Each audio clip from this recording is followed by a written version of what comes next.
Hello, people. It's nighttime. What's that? Yeah. So, here's an idea. Gonna get off the politics for a little bit. Let's talk about music. Okay. Okay. So, what makes a supergroup in, say, rock and roll?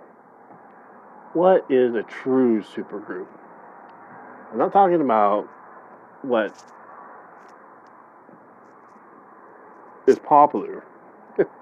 Talking about, okay, this sounds elitist, but it is. Okay, so deal with it. Okay, so you have people that really get music, right? It's just not something on a page, right? I mean, these people live and breathe uh, the most complex thoughts on music possible, because there is a limit to music, right? And that limit, excuse me, okay, is you could say super igneous, super ignition, atonality, right? And then you bring that back into uh, modality, and then usually we just don't play atonalities, you know. It just doesn't work out. No, people don't want to hear that. That's like geometry. People don't want to hear geometry. Some people do, but if you take that geometry and then you mix it with melody, well, then you get something very special. You know, that's um, but that's 100% atonality. That's avant-garde. That's my definition of avant-garde. People use that term, but really in avant-garde music, it is stuff that goes beyond music. It's no longer classified as music, and that's true. So atonality is not music. So okay, so now that we've defined the furthest limit of music possible, that's in 12 tone theory. Is that Gregorian? We have 12 notes in an octave. Okay, the next step to that is, it's 38 notes. Okay, there's a reason for that. In 38 note, it allows for emotion. You take two melodies. Okay, here's the thing. A lot of information here, but I have to explain it this way. You have melody, anti-melody, and counter-melody. So you have the genus sphere of melody. This is true. Okay, so you have that for 12 tone theory, but you also have that for 38 tone theory. Yeah, but when you do all those things in 38 tone, you create emotion. That's interesting. So is there emotion in 12 tone? No. The music itself does not have emotion. What it has is vocative and intellect. So using intellect and vocative. Okay, there's other things involved that involve talent, right? And that's true. But is talent, intellect, and vocative those two things? Really is. People may not like me for trying to standardize a whole bunch of things, but fuck them. I'm going to do that anyhow because I know it's all true. So, yeah, intellect and vocative is the standard for talent in 12 tone. Standard for talent in 38 tone per octave music is intellect, vocative, and quantum of emotion. Quantum of emotion. No, it gets complex. People have problems mastering 12 tones.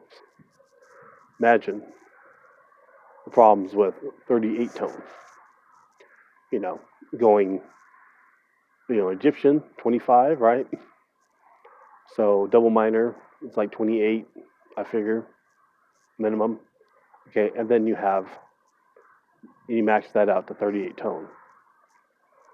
Okay, so we're going back to 12 tone. So the super igneous people, that category, that are deriving atonality also, in the usual sense of a modality. That is the supergroup. You know, is the Eagles, as great as they are, they're not a supergroup. You know, they're not doing harmonies on the level of, say, Yes. They're not doing all the melody figures like Rush does, Van der Graaf Generator. I'm listening to more Emerson, Lake and Palmer. They a lot of synthesizer. I got to get used to that, but they're great. So and they also have like 20-minute songs.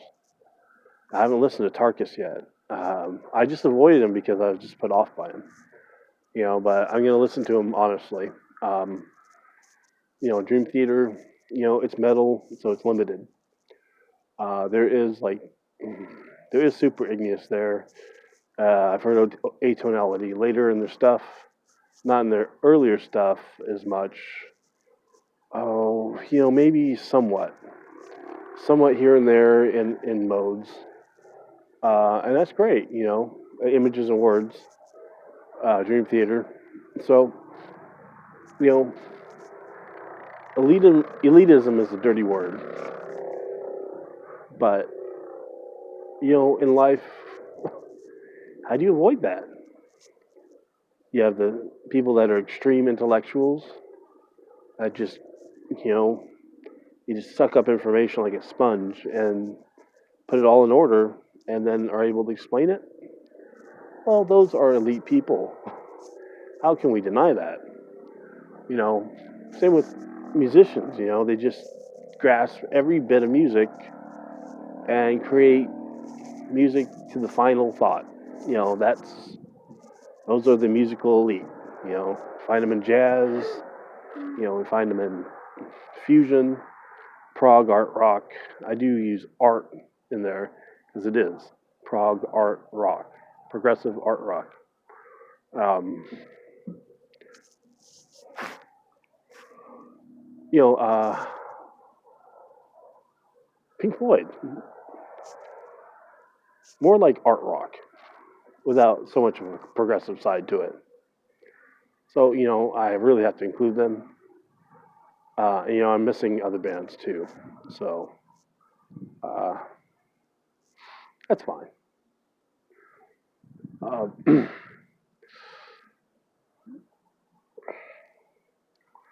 I like all that new metal stuff too. The real heavy. It's called Primal Sledge.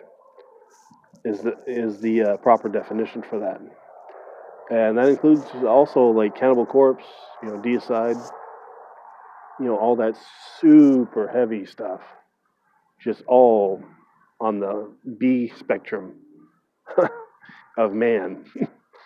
uh, that's interesting. Chicks that dig that music, I wonder why, but they do, and that's cool, right? But that's it's some of it's stripped out, and a lady would get that. Would they get the Primal Sledge? No, they would not get that, but they seem to enjoy it anyhow. That's interesting. You know, I don't see too many people. Too many ladies getting into death metal or black metal. It's a little bit different, but that's also very uh, cultured, man cultured. Uh, anyways, Dino Borger, because it's metal, but there is super igneous. Uh, it's more like Western. It is though, because it has that dark quality to it. I'm having trouble with that. The words for Western, it's like, it's Gothic, Is Western Gothic? It is Gothic country music. Western is Gothic country music. So this idea is,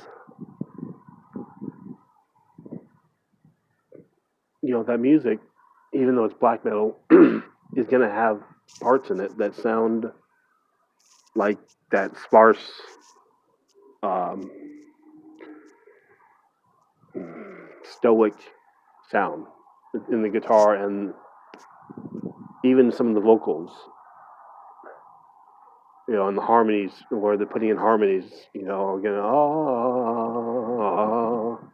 you hear that in cowboy music, that old cowboy music too. So, I'm going to include certain, bands that use symphonic, heavy metal,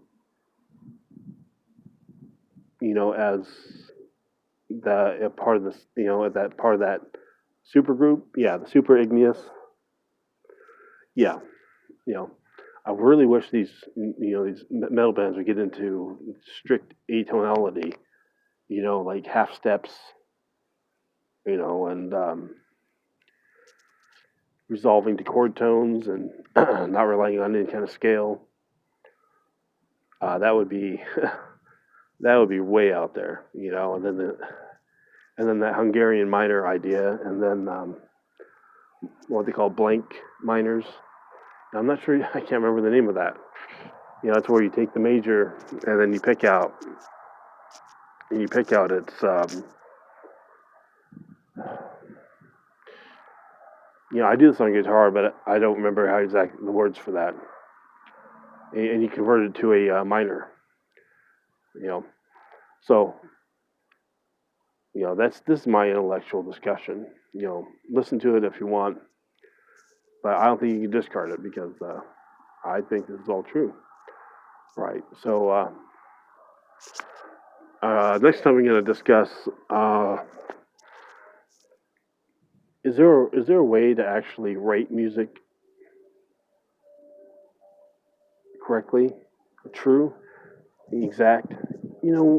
Just about. Pearls, emeralds, diamonds. Anyways, I'm about to go. Thank you.